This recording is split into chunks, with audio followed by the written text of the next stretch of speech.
செல்வி சோமுக்குள்ள பார்க்க போகிறது கடலப்பருப்பு கேக்கு தான் செய்ய போகிறோம். கடலப்பருப்பு கேக்குக்கு இதெல்லாம் 1 கப்பு கடலப்பருப்பு 1/4 கிலோ எடுத்து ஒரு 3 மணி நேரம் ஊற வச்சிருக்கேன். அதை அரைச்சிப்போம். கடலப்பருப்பு அரைக்க போட்டுப்போம்.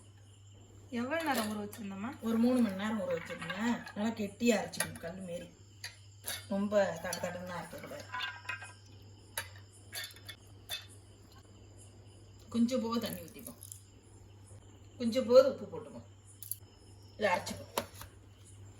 இந்த அளவுக்கு நைஸாக அரைச்சாச்சு. ஒரு பாத்திரத்தில் போட்டுப்போம்.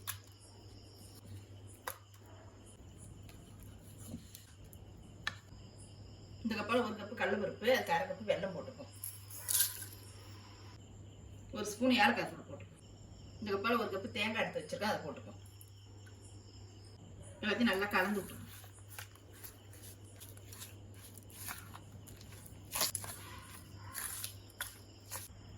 இந்த அளவு கலந்து விட்டாச்சு. ஒரு பாத்திரத்தில் வச்சுப்போம். இந்த பாத்திரத்தில் நெய் தடவிப்போம். இப்போ பார்த்தா இப்படி படுற மாதிரி நெய் தடவி விட்டுப்போம். போகிறோம் நெய் தடவி வச்சு நெய் தடவை பாத்திரத்தில் அதை ஊற்றிப்போம்.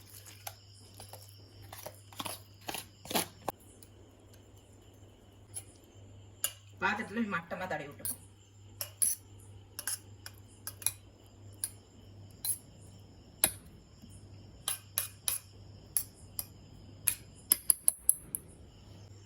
இட்லி பண்ண இந்த அளவு தண்ணி வச்சிருக்கேன். அதில் ஒரு கலோடையை போட்டுப்போம்.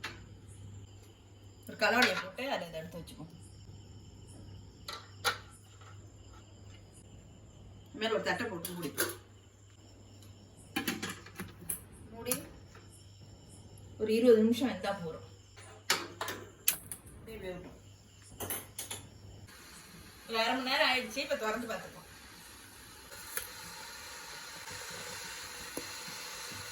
நல்லா பேக்கிப்போம். ஆற விட்டு தட்டில் கொட்டிப்போம். கடலப்பருப்பு ஆறிடுச்சு. இப்போ தட்டில் கொட்டிப்போம்.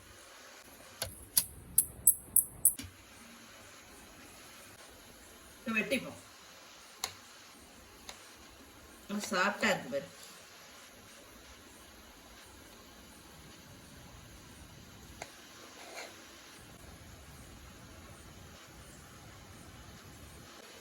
சூப்பரான கடலப்பருப்பு கேக் ரெடி ஆயிடுச்சு. இந்த வீடியோ பிடிச்சிருந்தா லைக் பண்ணுங்க, ஷேர் பண்ணுங்க, சப்ஸ்கிரைப் பண்ணுங்க, கமெண்ட் பண்ணுங்க. நன்றி, வணக்கம். நீங்கள் செஞ்சு பாருங்க.